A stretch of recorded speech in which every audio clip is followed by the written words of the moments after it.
Hello, George King here with the blog Dancing with Delirium. Our last post left my friend Arthena Caston learning that she had early onset Alzheimer's disease. I asked Arthena how she responded to the diagnosis.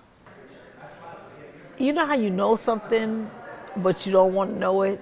That's what it was, George. I knew it, but I just kept saying and hoping and praying that when he called me in, but when he said, I need to see you come in, I knew. I just knew it.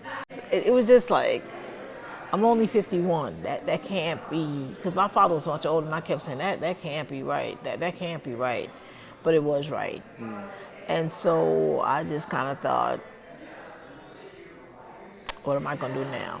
So I continued to work for a couple months. My job was really good. I said, the insurance company kept saying, you can stay with us. You've been with us 16 years. You've always been really good at your job. We're not going to fire you, that type of thing. But emotionally, I was broken.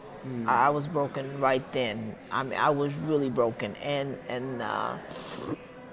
just the thought about it, I'm just like struggling not to even start crying just to think about it. But just, it was at that point I said, I think I worked for maybe a couple more weeks, and then I just called my husband one day and just told him I'm coming home. I'm not going to work anymore, and that's what I did. I just quit abruptly.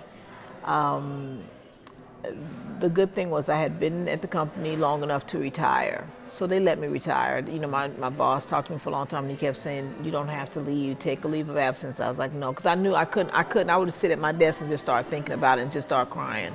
And I was just like, this can't be happening to me. This cannot be happening to me. And the only thing is, the sad part about with the Alzheimer's, the thing is, George, it's just like anything else.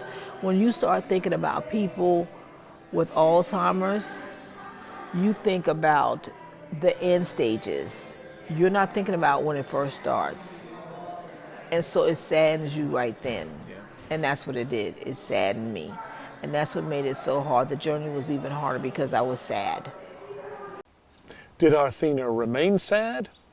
Stop back again to hear what happened next. Speaking of next, I'm off to the UK, returning in mid-October. I'll be posting from England, Scotland, and Wales, so get ready for a change of scenery and dance on, my friends.